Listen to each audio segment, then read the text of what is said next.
ترکی میں بدعتیں بہت ہیں.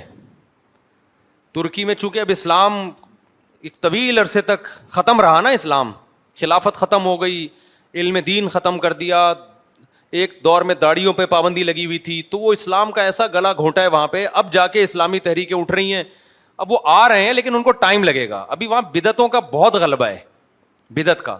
میں نے ترکی میں پہلا رمضان میرا ترکی میں تھا, آپ حیران ہوں گے, میں تراویح پڑھنے کے لیے مسجد میں گیا, رش بے انتہا تھا, مسجد بھری ہوئی تھی نا, اتنا لوگوں میں جوش و خروش, سارے پینٹ ٹائی کوٹ میں تھے لیکن اتنا جذبہ ان لوگوں میں. ہم جب گئے ہیں, ہم سفر میں تھے, بہت تھکے ہوئے تھے, تو ہم نے کہا چلو تراویح پڑھتے ہیں.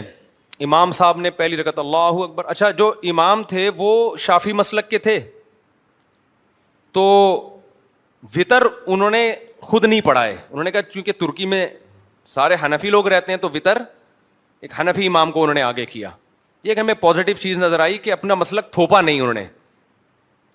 تو اب کیا ہے کہ جب انہوں نے نماز پڑھانا شروع کی نا, تراویح کی پہلی رکعت اللہ اکبر, ہم نے نیت باندھی, ہمیں بس ضالین کی آواز آئی. آگے کیا ہوا, آگے جنہوں نے تلاوت کی وہ اس سے زیادہ عجیب ہے. وہ تلاوت یہ کی, ولا اعبد ما تعبدون ولا انتم عابدون ما اعبد لكم دینکم ولی دین, رکوع میں چلے گئے. میں سوچ رہا ہوں یہ کون سی سورت پڑھی ہے انہوں نے, کہاں سے شروع کیا ہے. سب ساتھی ہمارے یہ سوچ رہے. اگلی رکعت میں ولا الضالین کے بعد لم یلد ولم یولد ولم یکن له کفوا احد, رکوع میں.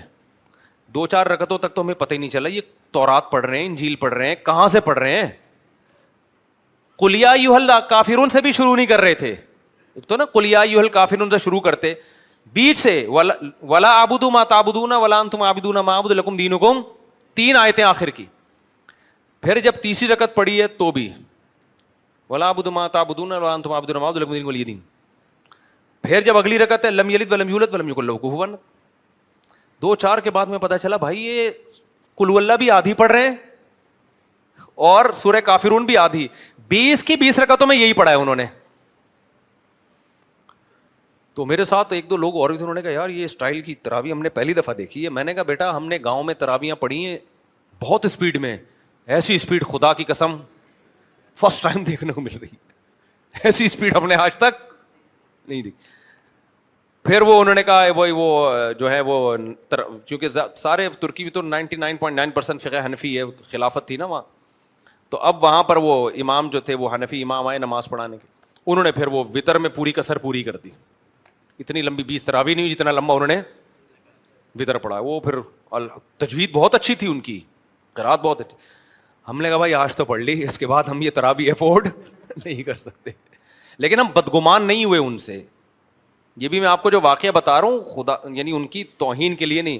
ہم نے کہا یار یہ حالات اگر ہم پر آئے ہوتے تو شاید ہم اس سے بھی گئے تھے.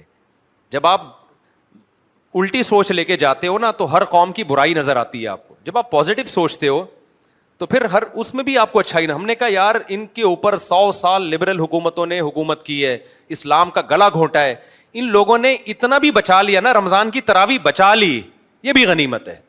کیونکہ یہ ان کے استاد جو بھی امام تھے نا وہاں جنہوں نے تراویح پڑھائی, ان کے استاذ ان کی آپ ہسٹری پڑھو, بڑی قربانیاں دی ہیں ان لوگوں نے اس کو بھی بچانے کے لیے, ورنہ تو یہ بھی ختم ہو گیا تھا. چھپ چھپ کے نمازیں پڑھتے تھے, چھپ چھپ کے قرآن, تو اتنا بھی رہ گیا کیا, یہ غنیمت ہے بھائی. اب جب اسلام آئے گا تو انشاءاللہ پھر وہ آہستہ آہستہ آ جائیں گے خیر کی طرف. تو ان کی یہ برائی نہ دیکھیں کہ وہ اس طرح سے تراویح پڑھ رہے ہیں. ہماری نظر تو میں جائز نہیں ہے اس طرح پڑھنا, ہم نے تو کہا ہم اپنی اخپل طریقے سے پڑھ لیں گے. لیکن ہم نے یہی کہا کہ یار یہ جو ان لوگوں نے اتنا بھی بچا لیا نا اسلام کو. اچھا ترکی میں ایک بدعت اور بھی ہے, ہوتا یہ ہے کہ جب امام نماز فرض نماز پڑھاتا ہے نا تو ایک مؤذن یا جو اقامت پڑھنے والا پیچھے بیٹھ کے لاؤڈ اسپیکر پہ سبحان اللہ سبحان اللہ سبحان اللہ ایسے پڑھ رہا ہوتا ہے. میں جب فرسٹ ٹائم ترکی گیا میں نے کہا بھائی یہ کیا بدعت ہے یار, یہ تسبیح آہستہ سے پڑھو, وہ مائک پہ کیوں پڑھ رہا ہے. تو ہمارے استاذ جو ان کو ترکی پہ بڑی معلومات ہے نا, وہاں کی ہسٹری بہت جانتے ہیں, انہوں نے کہا ہوا یہ تھا کہ جب یہاں مسجدوں میں اماموں میں پابندیاں لگی ہیں تو یہاں کے علماء نے کہا کہ اگر ہم یہ تسبیحات مائک پہ نہیں پڑھیں گے نا یہ آہستہ آہستہ لوگ ان چیزوں کو بھول جائیں گے. تو مجبوراً کہ یہ چیز جو ہے پیچھے بندہ بٹھا کے مائک پہ پڑھ لو تاکہ ان لوگوں کو یہ یاد رہے, یہ بھولے نہیں. بھولے نہیں. تو اس طرح سے انہوں نے اسلام کی باقیات کو وہاں بہت بڑی بڑی قربانیاں دی علماء نے. تو انہوں نے کہا جب یہ اب آئیں گے پورے اسلام کی طرف, یہاں دینی ادارے کھولیں گے, تو یہ سب چیزیں آہستہ آہستہ انشاءاللہ چھوٹ جائیں گی. لیکن انہوں نے ہمیں کہا کہ ایسا نہ ہو کہ یہاں کے آپ نیا فرقہ بنا دیں کہ یہ سارے بدعتی ہیں.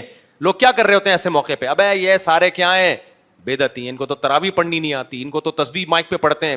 میں ایک نئی مسجد بنا رہا ہوں, اس کا نام ہوگا قرآن و سنہ اکیڈمی, اور اس میں سب کیڑے نکالتا رہوں گا بیٹھ کے. یہ ہمارے پاکستانیوں کا یہ اسٹائل ہے, یہ بھی بدعتی ہے, اس کو مائک پہ تسبیح پڑھتا ہے, وہ بھی جہنمی.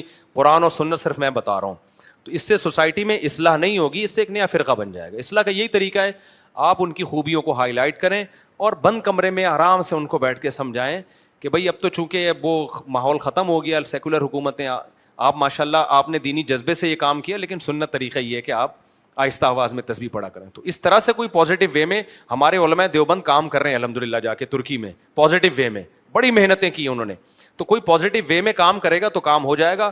لیکن اگر یہ کھلی چھوٹ دے دی نا, تو یہاں سے فتنہ پرست جا کے وہاں بھی اپنی یوٹیوب پہ دکانیں کھولیں گے, لیبل لگائیں گے فرقہ واریت ختم کر رہے ہیں, لیکن ہوگا کیا, مارکیٹ میں نئے نئے فرقے آنا شروع ہو جائیں گے. تو قوم کی اصلاح کرنی چاہیے, اس کا مذاق نہیں اڑانا چاہیے.